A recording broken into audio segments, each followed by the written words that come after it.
Welcome everyone to the happiest Halloween party of all time. As you can see, I'm Admin 1 of NEFX. And boy, do we have an interesting curveball event for you today. Keep in mind, of course, that there is an option to donate to the Ko-fi page if you feel like it. You know, since this is the generous season. So then, let's go right on ahead.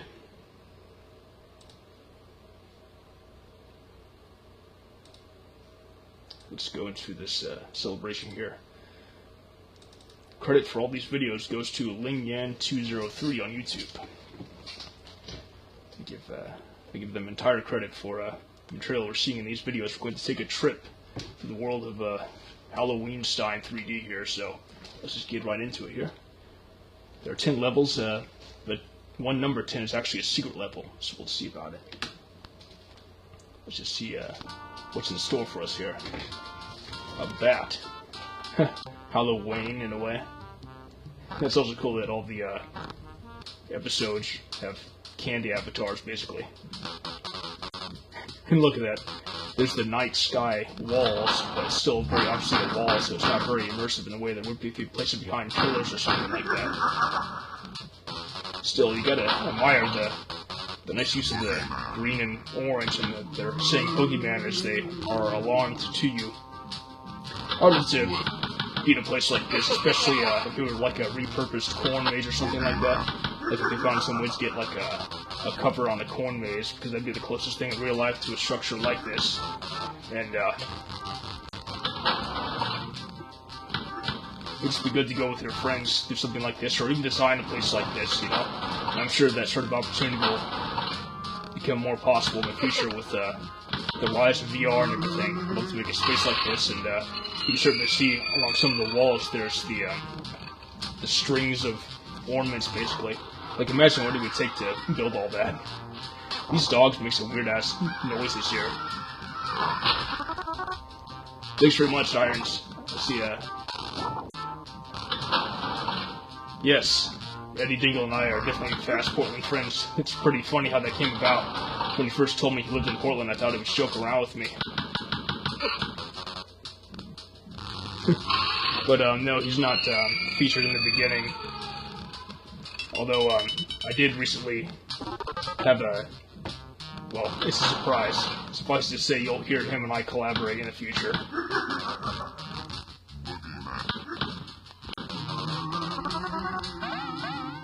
So we got some Zack nuts. I've never had Zack nuts. Anyone in the audience or the comments who wants to say what those are, what they're like, let me know. I don't really eat candy these days. I can't really make out what these SS are supposed to be. I guess they're supposed to be like ghosts or poltergeists, but they bleed green slime. Like they kind of look like Lego men or something like that. I do like the repurposing of the chandeliers as bats. Of course, I always love the aesthetic of pumpkins and jack-o'-lanterns.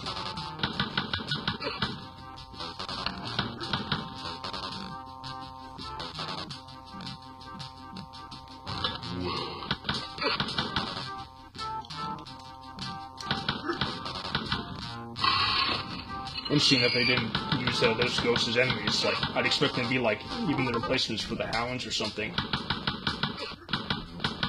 It's cool that they're kind of patrolling in a circle like that. It makes you think of like some sort of seance or ritual or whatever.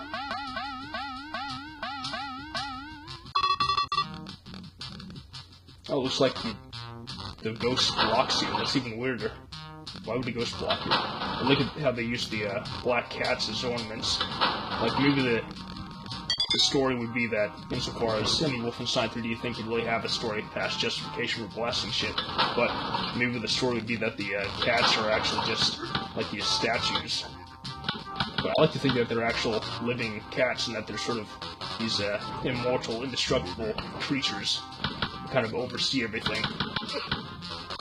Because, you know, I'm not one of the ancient Egyptians that just likes to put cats on a pedestal that much. Oh, it also looked an apple at first, but this is another pumpkin.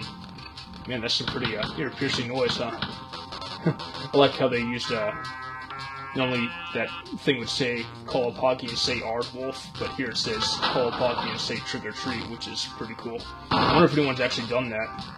I mean, the Pocky isn't around anymore, or at least they've been absorbed into a bigger company last I checked, but call the closest parallel to that today.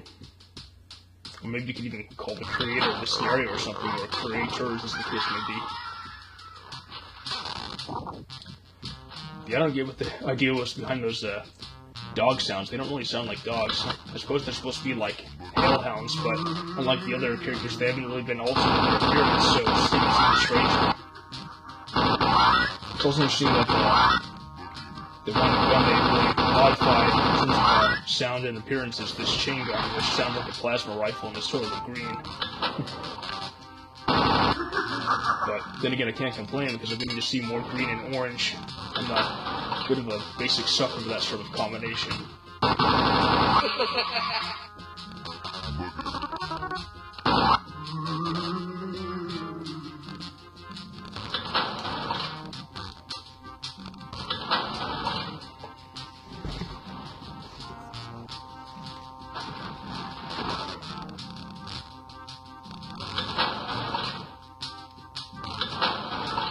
Also like that they sort of repurposed the tortured soul's face collage for Doom for the door texture. Although it is sort of weird and funny that they seem to mainly use the skull collage texture for the door slab. I suppose the idea is that you're kind of ensconced within a fortress or a complex of lost or condemned souls or something like that.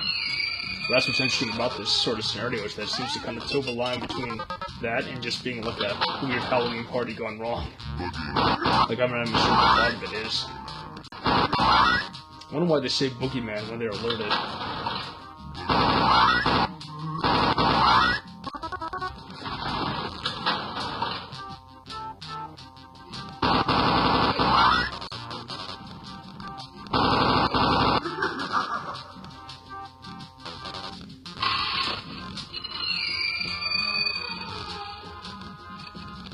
Yeah, see, look at that. Look at all the stringing up they have to do with all those ornaments. I mean, obviously it's just a game, but imagine if you made something like this even in VR or something. Well, I guess in that case you could copy and paste textures and shit like that too.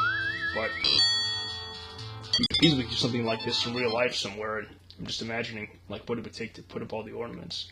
That'd be kind of fun in that regard, actually. And we are going to skip to level 10 because that's actually the secret level that follows level 1. It's just numbered that way.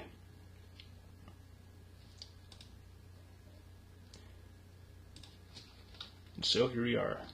It's pretty brief, about 5 minutes. Get freaked. Certainly has music for it. And here you have to appreciate once again the way that something like cobwebs due to the game's engine limit look more like turnstiles when you look at them from different angles. But I guess it kind of fits in with the fantastic aspect of this game. It would be just kind of uncanny moments like that.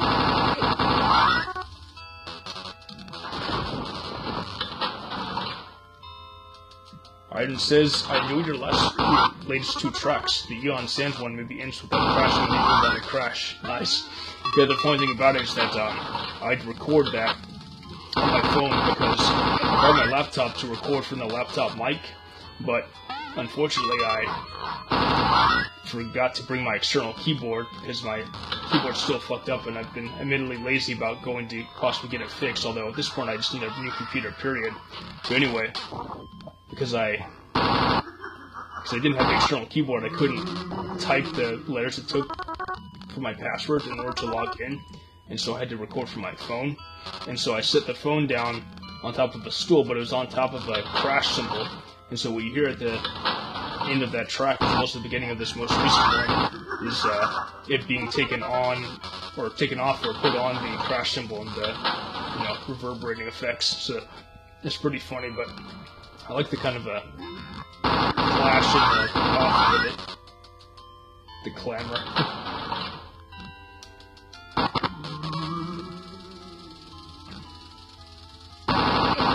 There we go, the green jello guys once more.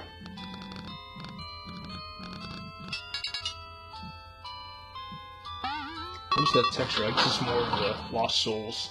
It's funny, the theme of Halloween and everything, mixed with the candy and everything, makes you think that it's sort of like something totally campy, but the deeper in you go, the more you question the nature of the dimension you find yourself in. I seriously don't think I've ever seen Zack nuts before, let alone had them.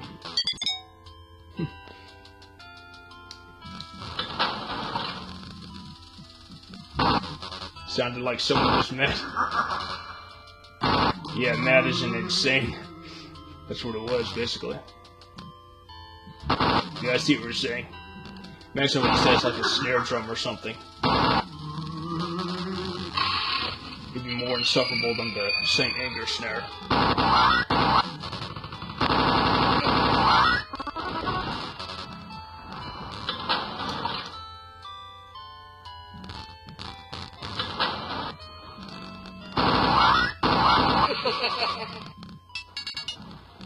I'm partly looking at this just for inspiration as far as mapping goes, because I've been making maps sort of along these lines once again for not only Marathon Key Finder, but also Marathon Path Sifter. Check those out, by the way, if you haven't already.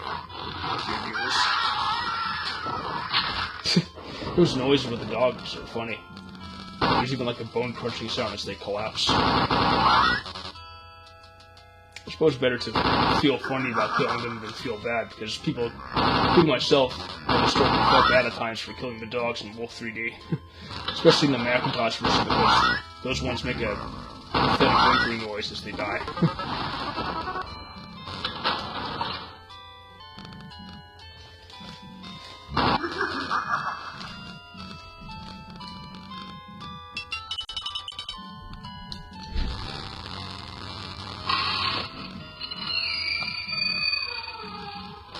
But again, even with the tedium of putting up something like the strings of ornaments, it would still be fun, especially if you had other people to do that with. I would love to like work on making some kind of corn maze or a haunted house or whatever with someone, with some people, you know.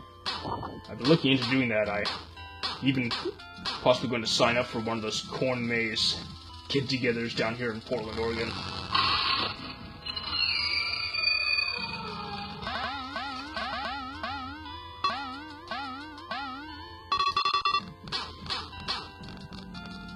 Because even tedious things like hanging up a string of ornaments everywhere would be much better with, you know, someone around you.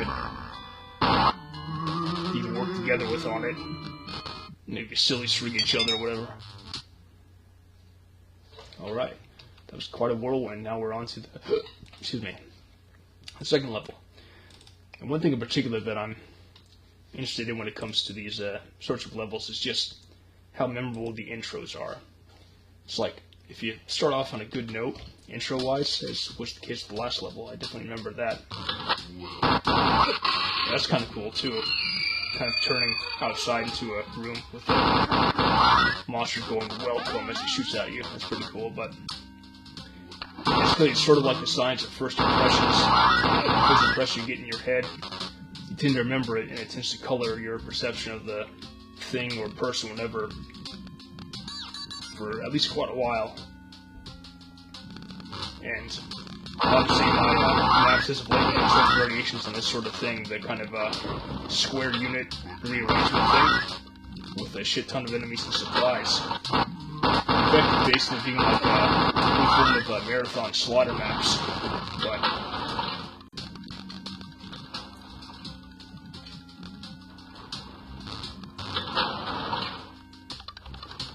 should the Admingle Haunted Corn Maze? Hell yeah, that'd be great. Another way in which we can collaborate. Can't wait to hang out with them again soon.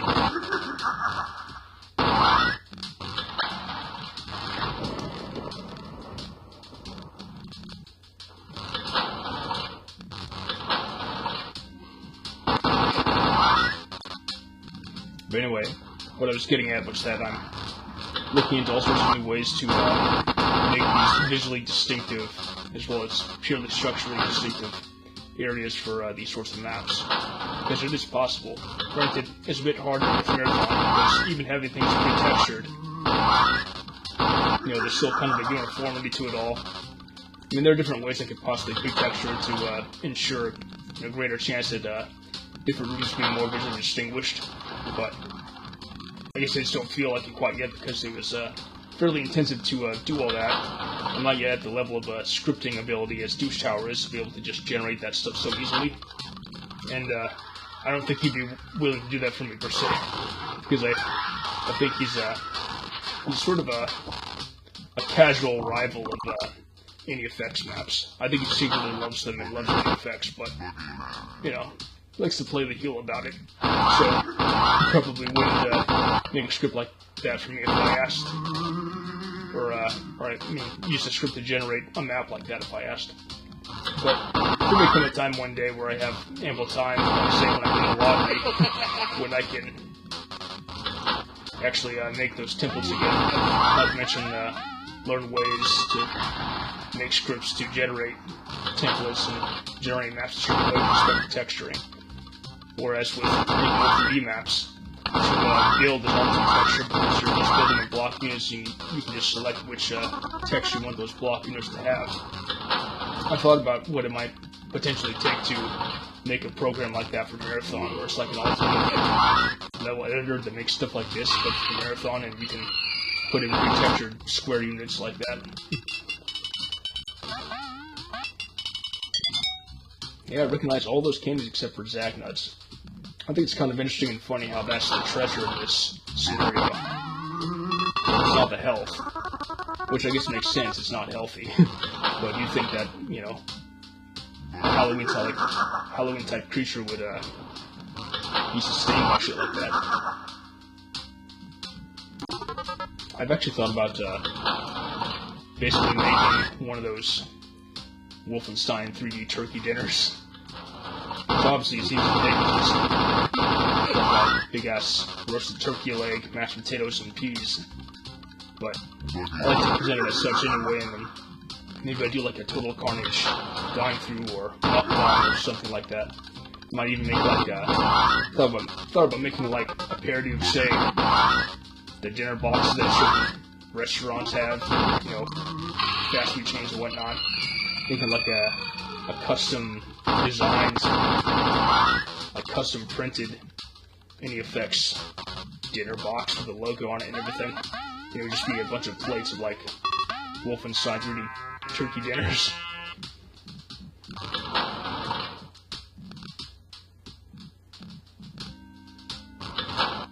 You know, in the comment section if you've watched that. I mean, I'll do it anyway, but someday, anyhow.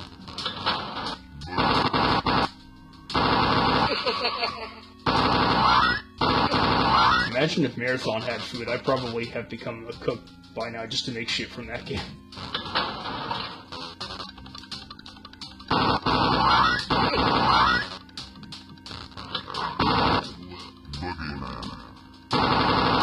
I always love moments like this, little cell containers of enemies.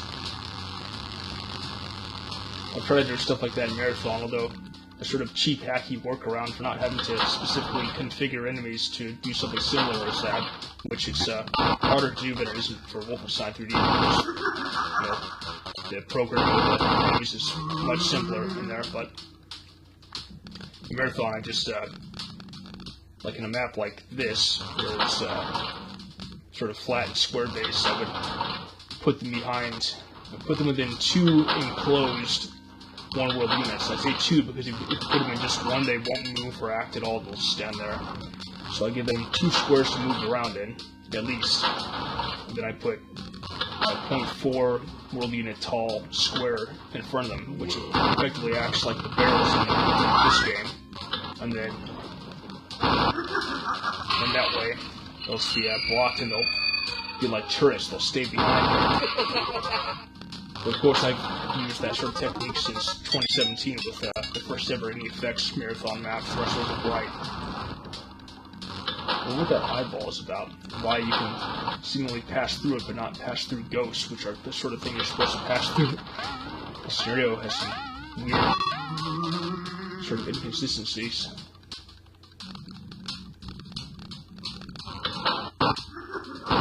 Do it has potato anus. Yeah, I always love potato anuses. I'd love to make a Marathon scenario that has just nothing but those sorts of creatures. Actually, I thought for a while about making a Marathon scenario where every level is extermination, but you don't have any real combat. What it is that you're someone with a vacuum cleaner, and you're dealing with a bunch of dust bunnies, basically, or dust clouds. So you have to go around a level that's packed full of these things that are technically, you know, classed as monsters, but, you know, in the game itself, they're not considered as such. They're just these stationary dust bunnies that you have to vacuum up. And I thought that I would find a way to make it so that your oxygen level is basically your vacuum capacity, meaning that after a while of using your vacuum cleaner, you have to go empty out by going back to what would be like a repurposed oxygen recharger, then emptying your vacuum out, because otherwise, if you don't do that, if you get to zero, then the vacuum explodes and you die with it. I thought that'd be pretty cool. Thanks very much for stopping by, Irons. I really appreciate it. I will have fun. You have a good one too, alright? So, level 3. Get freaked. Oh, opens up the secret door, that's kind of funny. To reveal a purple light. Yeah, sometimes the boundaries between what's supposed to be kind of feasibly concrete and cheap with all the candy and everything, and what's supposed to be totally otherworldly and like a place of other reality, although obviously you can do shit like that in the original Wolfenstein 3D, but then again you can make the same point about that original too.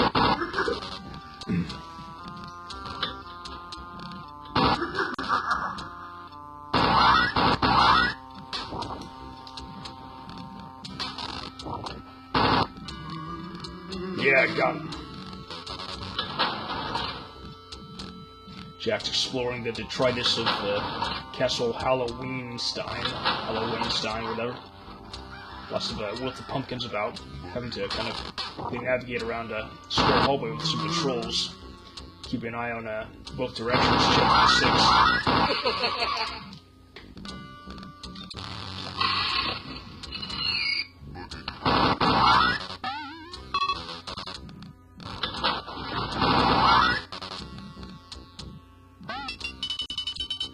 Yeah, this is definitely an instance where, to an extent, the place is built to get some sort of setting. Like there's some filler rooms that just have like hanging skeletons and enemies, and there's a charm to that. You know, even if it doesn't serve like a big functional purpose. I'm always interested in the ways that you can find to immerse someone without very advanced means at your disposal.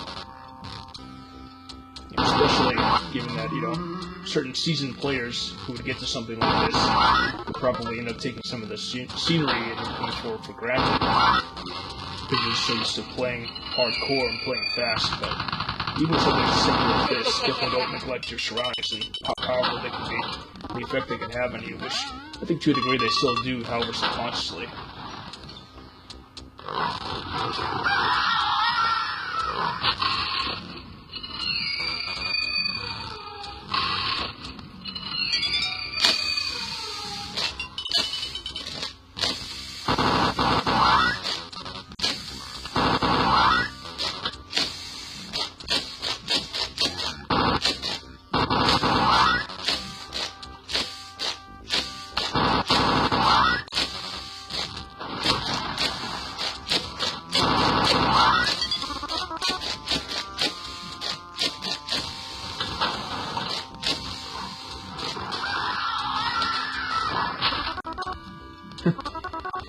Why are the sounds that way? It's so weird with the dogs.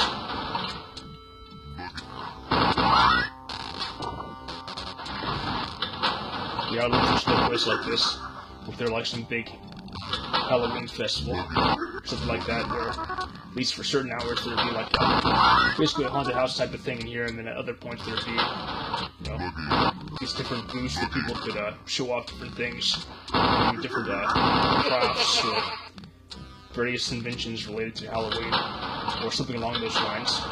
Like, of course, it wouldn't even have to be Halloween. It could be, for example, reaching back to earlier times, since, of course, it used to be All Hallows Eve, starting from, I think, the 600s, or All Saints Eve, as the case may be. Of course, you can go back to the ancient pagan tradition. Oh, that's a cool extra life face there. Yeah, back in the day in Northern Europe and like the Northern European Celts, they would have these annual festivals of both the Beltane and the Samhain, first of which occurred on June 1st to mark the beginning of their summer, the latter of which occurred on November 1st to mark the beginning of their winter. Keep in mind, of course, that the Celts, their days started at sunset and ended in the following sunset, and such was the case with the Samhain. So they had a very different conception of reality.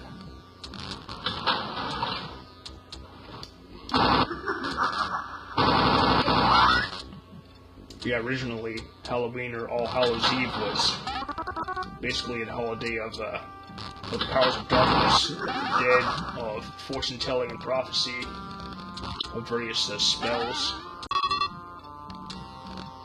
Interesting to see what all was done in those times, what it all meant, what it could still mean to us today,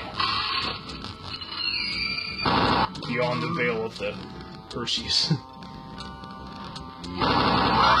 And just kind of aesthetic using signifiers such as green and orange, and even just the horror movies, which could be at the core of it, certainly, but something more, somehow.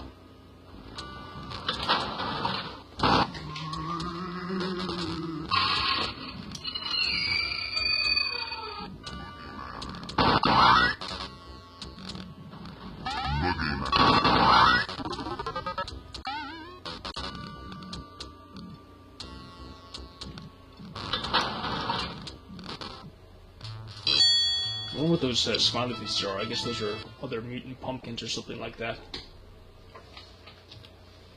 But on we go to level 4.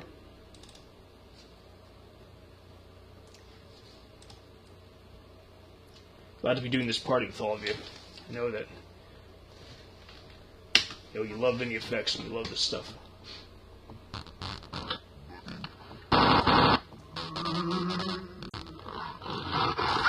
Some like comically long hallways here. I'm going to refer to this player protagonist as Jack. Just to be cliche, basically, just to make things easy. Just letting you all know that for all the times when I talk about what Jack is doing.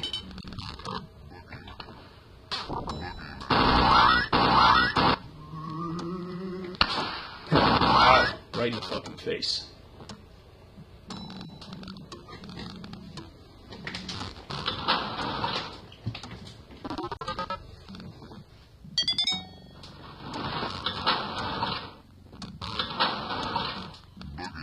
Sconce within a night. I think in a weird way, as good as these aesthetics are, they kind of help justify filler rooms in a way. I think with a system like the one I have going for marathon levels with this sort of structural nature, you kind of have to really make sure that every section counts in its own way for it to be more immersive, since at least to make levels that I want to the rate that I want, I'd have to do that way. It would be much more labor intensive to texture stuff for marathon, because if you use visual mode and to go around manually, it wouldn't have the ease, at least again, pending that level editor idea I have in mind, of just being able to paint in pre-textured boxes of a wide variety. This is kind of cool here because pumpkins are both immersive and also structurally relevant insofar as they require you to kind of zigzag around. Although that wasn't really taken advantage of because there wasn't a slew of enemies that would come out. That's the sort of thing I would do at the something like that. Sort of make you use your navigational prowess through the pumpkins, the jack-o'-lanterns. Who knows, maybe the designer will have used it at a later level. I'm kind of liking this series of comically large hallways. You get the sense that you're kind of penetrating deep into some kind of core.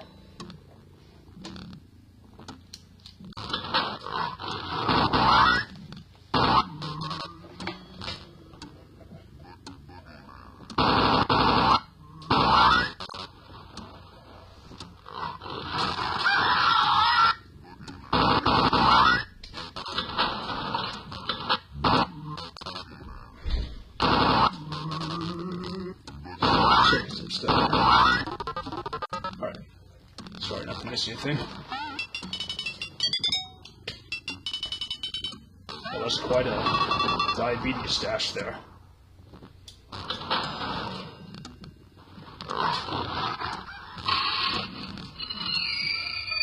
Yeah, you get the sense with these oddly long hallways and everything, you're both penetrating to some kind of core and also kind of going out into oblivion. It helps slowly add to the feeling that I'm getting more over the course of this scenario of moving further out into an unknown reality. Which is how I want to feel on a day like this. Or I should say, a Halloween event like this. It's not a Halloween event. That was cool.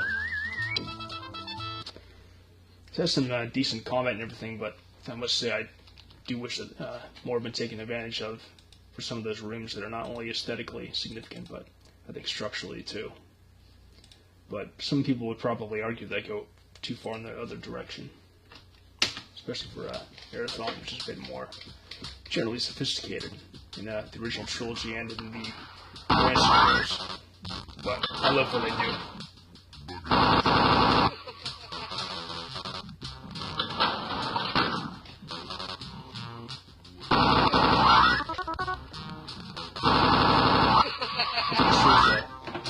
purpose and a niche. Also, really love those cages there, that row of cages. I think they're looking to see if I can cram some more immersive scenery in my scenarios, in my maps for them, without breaking any limits, because even with the maximum set for each of those scenarios to allow all those enemies and items and such and polygons, I still sometimes hit a ceiling with it, because they're just so excessive.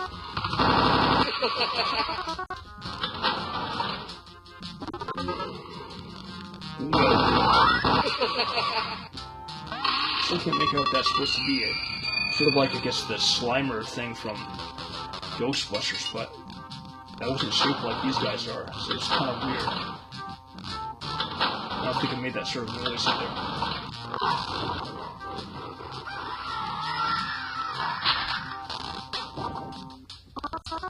Okay, I guess the end of that weird sound with the bone crunching noise at the end was actually not the dying sound, but their biting sound. So it's like the infant hits the air as soon as it crunched the bones. Maybe just to convey how much they're really gnashing their demonic teeth. That's kind of, yeah, it's a cool immersion here of having a bunch of bones and blood in front of like ovens and shit.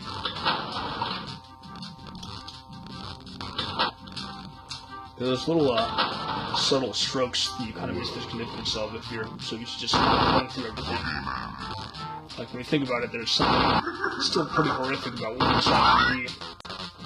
Like even in the original, maybe more so in the original because it's not as overtly campy as this is. Although this called to mind some nice righteous horrors.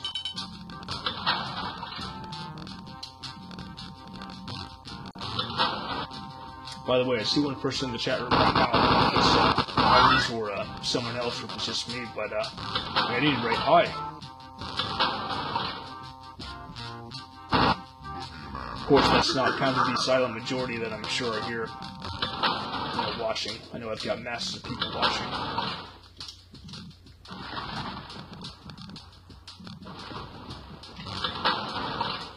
It's crazy. I caught a recent game with like the Toronto Maple Leafs and stuff, and people in the audience, shouting, "Yeah, man, everyone tells it like it is. Fuck the creepy geniuses out there." It's like, yes, perfect.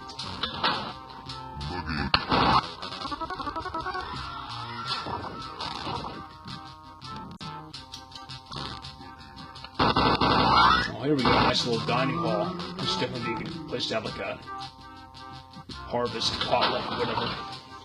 Some Oktoberfest action.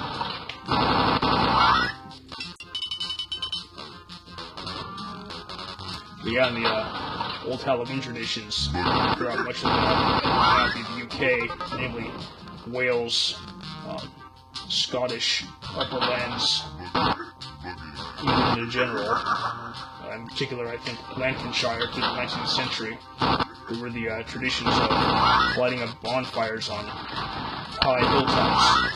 In fact, about the 1680s, 1860s I think, one traveling Scotsman, or I should say one person traveling from Scotland, noted about like 30 different high bonfires, like high up on the hills, with people dancing around. And that was because it was believed, at least according to some schools of thought, that All Hallows Eve, the souls of the dead would basically return home, return to their loved ones, and in particular because they would be so cold wandering out, yes, the ghosts being so cold, wandering about in the fields, they would go to home where fires would be lit to warm themselves at.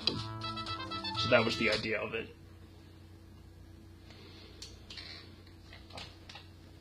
And of course, in a lot of the older traditions, there was not only All Hallows Eve, but All Hallows Day, as well as All Saints Day on November 2nd. And actually, the bonfire tradition in England basically got moved to the 5th of November, of course, to commemorate Guy Fawkes' arrest. Just a little bit of interesting information about All Hallows Eve. I may just be writing a text piece about it. Can you believe that? Things might just be a-changing. There might be a new wind, as it were, for marathon, or excuse me, NEFX text pieces. Hey-yo. But I guess by extension, marathon text pieces too. Alright, so. Floor 6. Oh, here we go. Seems vaguely familiar, but I guess there are lots of sectors in Wolfenstein 3D levels that are like this. You really can't help but use those similar tropes across maps, although I guess I'd be interested to see at some point what would be like modern award-winning maps. I'm sure they hold like mapping contests and shit like that. Maybe they would have some for even just like vanilla ones that aren't significantly modded. And I say that just because it can be easier to really appreciate a Wolfenstein 3D scenario if it's aesthetically new, like it has a new theme or whatever. It still has to be well designed and well arranged beyond just having new assets. But I think sometimes that sort of novelty, which is immediately valuable, can be heavily factored into how well a map is considered or a map pack is considered. And I'd be interested to know, like, map packs that totally break the rules of design and pursue a whole new way with the limitations of Wolfenstein 3D. I think that'd be awesome.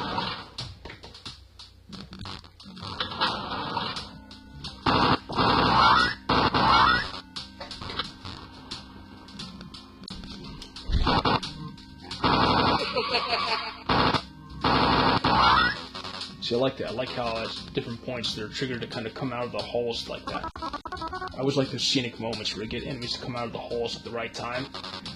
And to a degree, I think some of these levels are, and indeed many can, be engineered so that they come out at different points, because basically the enemies in Wolfenstein 3D always follow you directly no matter where they're at. So, like, if you're technically in front of them, but there's a wall between you two, they'll go up against that wall.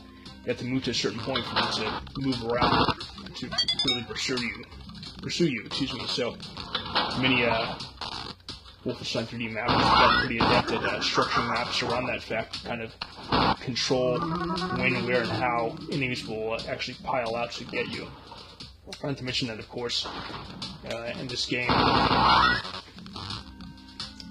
sectors or rooms are separated by doors.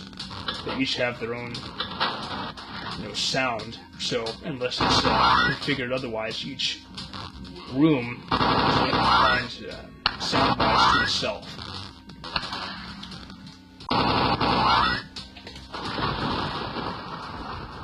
Now a second, this is kind of hurting my head.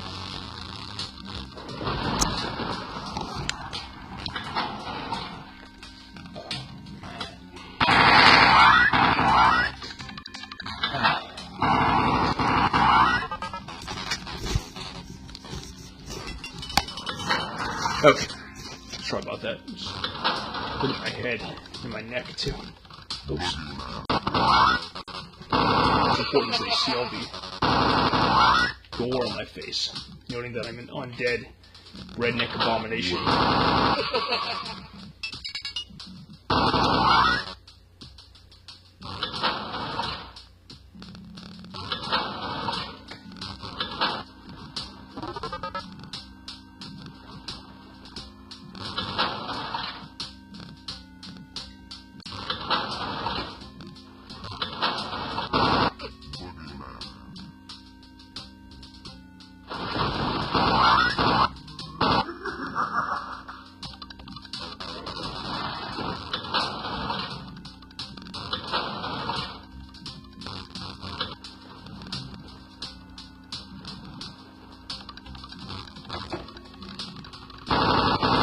And the resolution's getting pretty blurry now. But yeah, I wouldn't even be surprised actually if some of these rooms or designs were kind of lifted from other scenarios, if not the original, and just modified. Some of these levels I think are they are original, I think. I don't know. I'm not that well versed with all the marathon maps and map packs out there. It's kind of weird that they were all facing the wall like that. Kind of makes you think that they were kind of doing a ritual too. another case where functionality is sort of sacrificed for aesthetics, but maybe worth it because those little things like that stand out in your mind. It's kind of inspired me too because I don't know, I've been thinking lately about, since I made Marathon Machina just based around survival, I could always just make maps that are meant to be purely aesthetic to the point where I actually do focus on texturing and shading in a serious way. I could do that, and maybe I could pre-configure like a random spawn of weapons and ammo, and of course the enemies would spawn in per the nature of the script, the survival script, and so all the energy would be totally expended in aesthetics, and that way people could get some new scenic moments from NEFX. But of course, I'd also want to do something like that for preset enemies that actually contain the waylands, so that I can have scenic moments like the ones we've gone over the course of this video, this stream.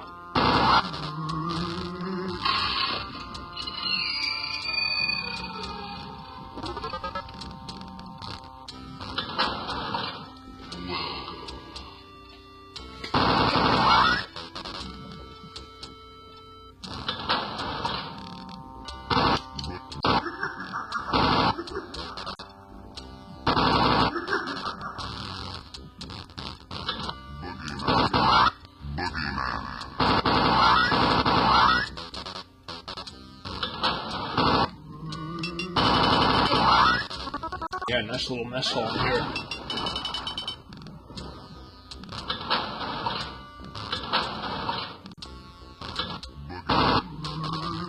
One of these days I would really love to make a level like this, like including a marathon. Maybe we could access in VR, and then I'll have you all over for a party. We'll walk around the area. Whatever it takes. That would be great.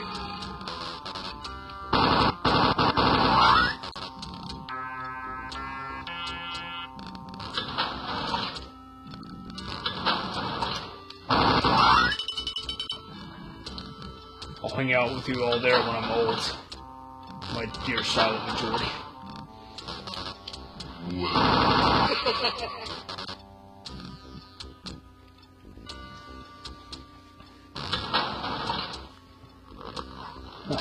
Series of pounds.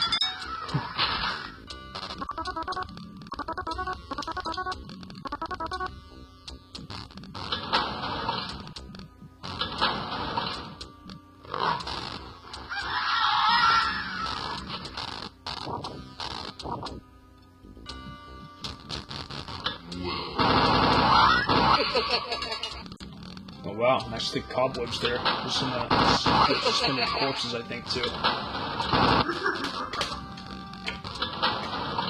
So much about this scenario, it seems, is about making your way through the usual mazes and rooms for that occasional offbeat, unsettling gem of like arrangement of scenery and enemies.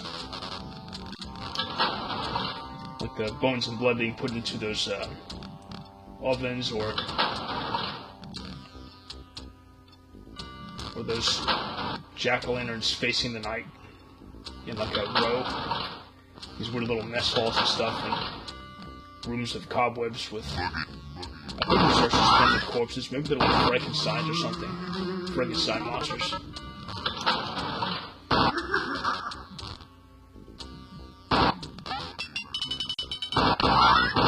Well, that too. They're like these cobweb curtains, screens.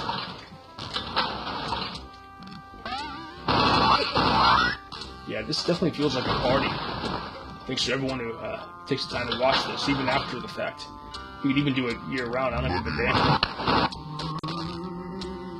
You can just dissociate from the fact that it's a Halloween-related stream and just think about a general horror one. You know, be a hipster, be a punk, go against the grain. Also like how that shocked, hurt face is has way less definition. It's kind of a weird mutation of the pumpkin face, jack-o'-lantern face.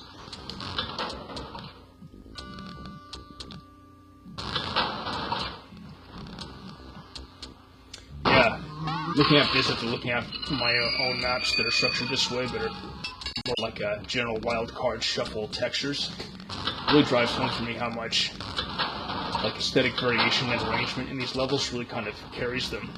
Because it's not that they're not good on their own, they are, but it gives you a sense of place that I think is satisfying on a base level to the player in a way that you're not generally conscious of. So I tried to throw bones to players, so to speak, aesthetically and whatnot, but to a degree I'm so much about functionality and efficiency, and you know, realizing structural possibilities. This is floor 8. Right around the corner. Here we go. More comically long hallways for some reason to wrap around. I get the feeling this is like a fittingly penultimate level. I just realized when those doors close, they sound like thunder. Yeah, total thunder crashing. Huh, that's weird. Yeah, this definitely has a weird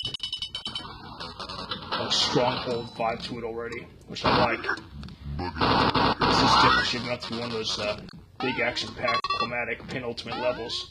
Especially because I think this is the second to last level. Usually the last levels are less structurally advanced because they're more about the boss. And so far, really in many ways, this scenario has been pretty conventional, which is fine. Wolfenstein 3D is great in general, especially the Mac version, but you know, overall, I like that look.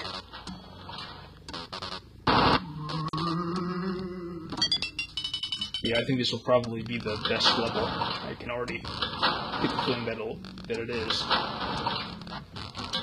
Just with that structure and everything. There's like the big wraparound area, and then there's these sort of labyrinthine corridors. There are these rows of aesthetically pleasing things set up in this cinematic fashion relative to the enemies. Awesome rows of things, really. So I can imagine this to be like a stronghold or supply center for these Halloween monsters. This is really the best part of the movie. This is basically like a movie.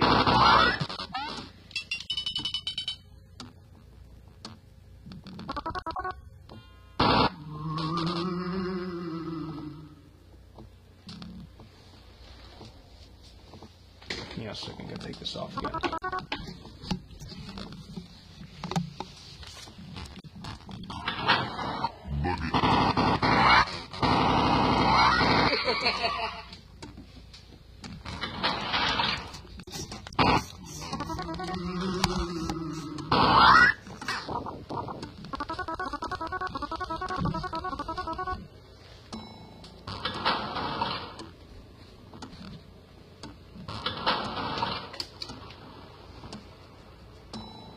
Yeah, even though this level doesn't appear to be like symmetrical, it does remind me favorably of some of the artfully symmetrical Wolfenstein 3D like stronghold infiltration levels that I've played or even watched.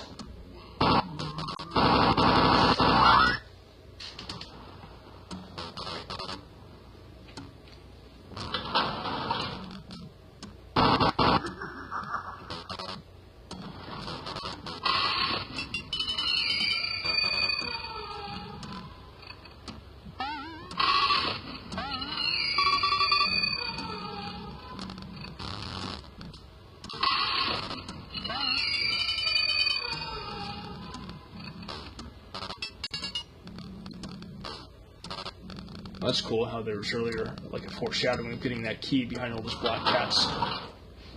It's like a sort of rite of passage you'd read about in some ancient manuscript. You must bypass the 3 black cats of powerful sources in order to reach the key to the gate.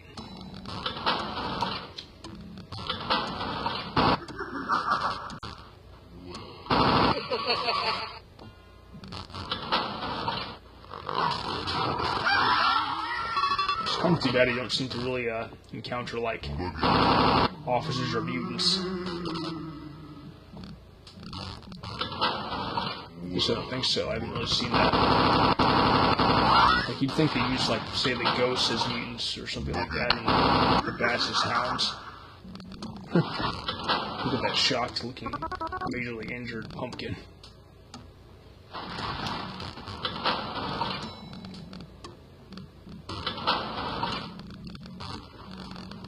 I like how in that state the pumpkin totally loses like resolution and definition. It's like a totally different creature.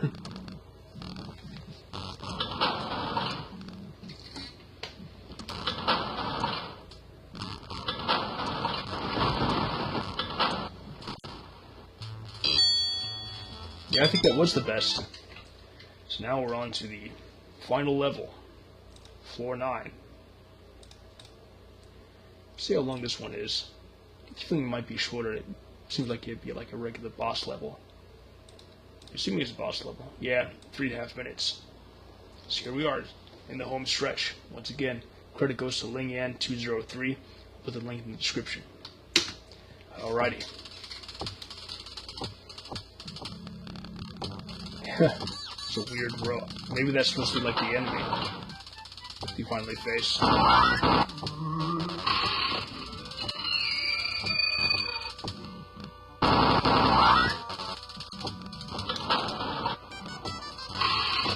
Yep, lots of dramatic halls, big open spaces with not usually much going on, but way to kind of build you up for the moment. Lots of supplies. You see some beds tucked away. It seems like there was only one that came out in one of the beds, which is kind of funny. You get the idea that, like, actually, it looks like those were coffins, so never mind. You still get the idea that maybe those jack-o'-lanterns were like sleeping in them, and that one was kind of sleeping on the job. Looks like that was like pissing in the well.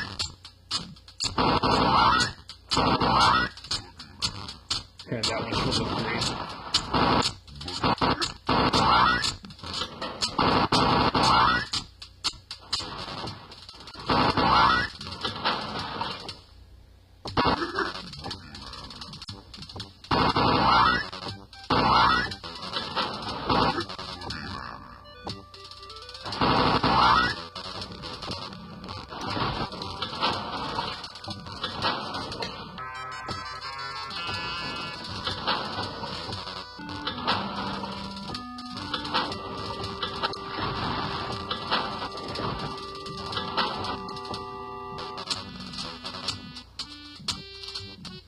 Here we go. Here's the big boss. I think.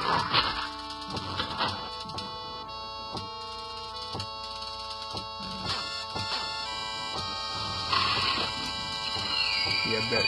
It's ensconced in the night like this. Just because you're right next to a whole bunch of supplies.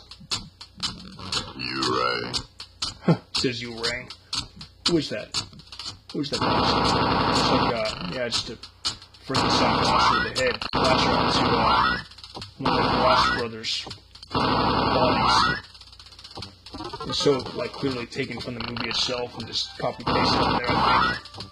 Doesn't really fit the rest of it. Already dead. Yeah, it's funny how, in retrospect, a lot of the, standard boss levels are less challenging to the more experienced players than the regular ones. At least much of the time. Sometimes they'll have like a big army at the face between or amongst them.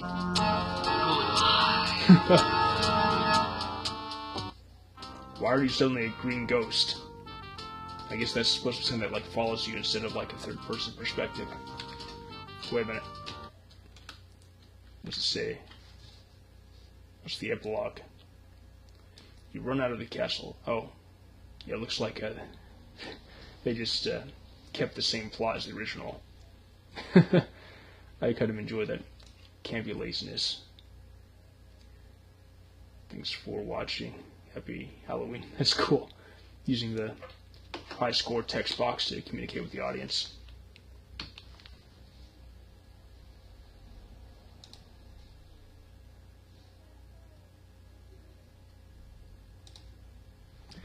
Well, that was all, everyone. Thanks very much for watching. I have been one of NEFX. I may do another one like this at some other point. If not, again, this time, then next time. Just need to get more audience, right? More viewers. And if you're feeling generous, you could always donate to coffee. And I would advise at that point watching the NEFX cold conditioning video. That's the default video you see when you go to the NEFX channel for real inspiration for donating. But seriously, it was a good party. I enjoyed it.